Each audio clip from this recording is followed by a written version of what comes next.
Effort without diagnosis equals wasted energy. Gamer, if you've been training 3 to 5 times per week and your body hasn't changed in months, this isn't about motivation. There's usually 3 false fixes that most game men turn to.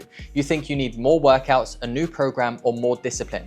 But ultimately, there's only 3 real bottlenecks that are holding you back. And I want to run you through the systems and the strategies today to break through those bottlenecks to make sure that you get through this plateau and you actually start seeing the results that you want. The first real bottleneck that most game men face is what you're actually doing in the gym. Going back to what we said earlier on, you don't have a consistency problem, you have a strategy issue. We had a guy join the team a couple of weeks back, and one of the big things that he wanted to achieve was to build and develop the glutes. But when we actually deep dived into his training program, he was only doing a hip thrust and a squat, and he was thinking that those were going to get him the results that he wanted to. When in reality, he actually needed movements which targeted the outer part of the glute, the lower part of the glute, and the middle part of the glute. So we actually had to rebuild his entire training program to make sure that it was fitting the results that he wanted to achieve. So for him, it was building a hip thrust in to target that middle part of the glute. It was doing movements to target the lower part of the glute, like an RDL or a good morning. And then it was also adding in movements to target the outer portion of the glute, like an abduction.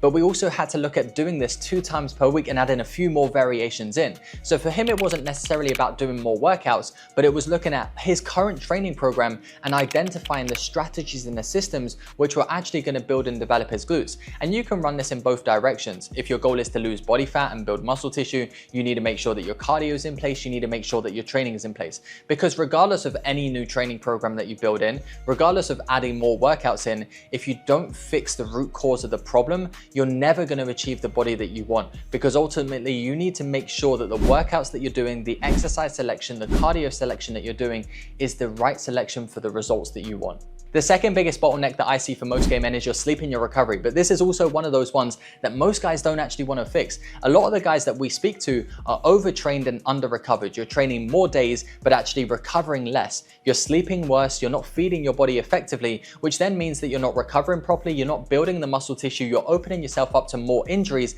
and ultimately you're not building the body that you want. There was actually a controlled study done of people on the same calorie deficit who slept for 5.5 hours, and they lost about 55% less body fat and lost more lean mass than the guys that slept for 8.5 hours. Now, we don't actually have any great long-term hypertrophy trials putting a clean number on it, but we do have controlled lab data showing that sleep restriction reduces myofibrillar protein synthesis, which is one of the key drivers for muscle growth.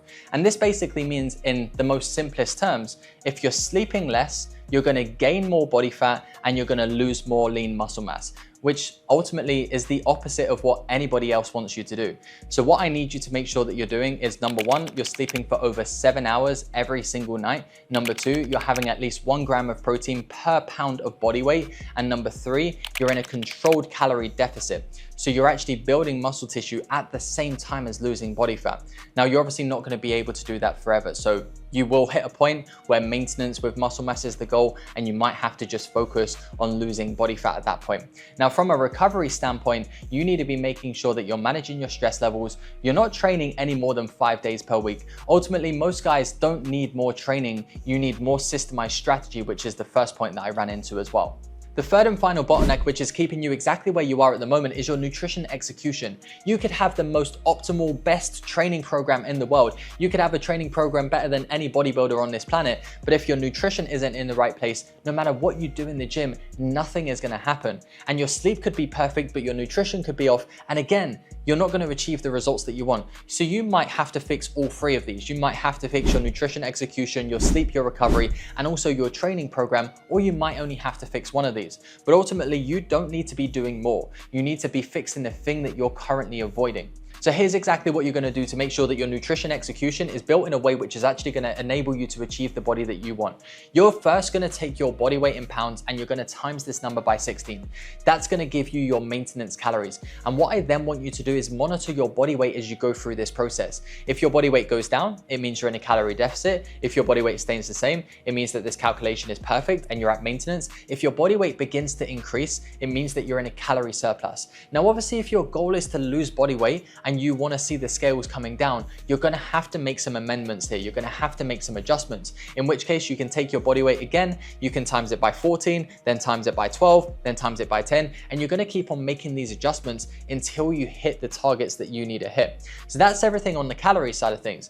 Now, protein, carbs, and fats are what build up a calorie. These are the energy sources. These are the macronutrients. So you want to effectively make sure that your protein is at 1 gram per pound of body weight. You want to make sure that your fats are anywhere between 60 to 80 grams on a day-to-day basis. These are going to help with your testosterone, your hormonal function.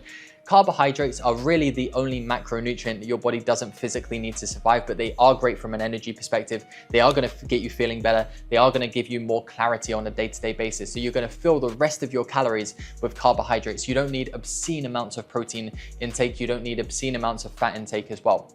Now, once you've got the calories, once you've got your macronutrient breakdown, we then need to facilitate this into a meal plan on a day-to-day basis as well. So what I would personally be recommending that you do is have anywhere between 3 to 5 meals per day. Now, if you're having 3 base meals of a breakfast, a lunch, and a dinner, we need to make sure that we're having 2 high protein snacks in between that. So you could have a Greek yogurt, for example, and also you could have a protein shake. I personally prefer to go down the route of having around 4 to 5 meals per day. And the way that I generally break mine up, so I train early in the morning, I'll have a pre-workout meal, which will be egg white omelet with some toast. I will then go to the gym, I'll train, I'll come back, I'll have a protein smoothie or protein pancakes. I'll then have something like salmon, veggies, and potatoes. I'll then have something like chicken and veggies for dinner, and maybe a protein shake throughout the day, depending on how many calories that I've consumed, depending on where my protein intake is for the day as well. And that's how simple I keep it. I think a lot of the times we can get caught up in overcomplicating things, which is why most people think that they need a new program. Most people think they need more discipline, but ultimately these are the 3 big bottlenecks that you need to be fixing to achieve the results that you want. Now, if you're confused or if you want us to take away the thinking from you, I've left a call booking link down below in the description. Head there, book in a call, subscribe to this channel because I post content like this every single week to help gay men like you achieve the bodies that you want. So I will see you on the other side.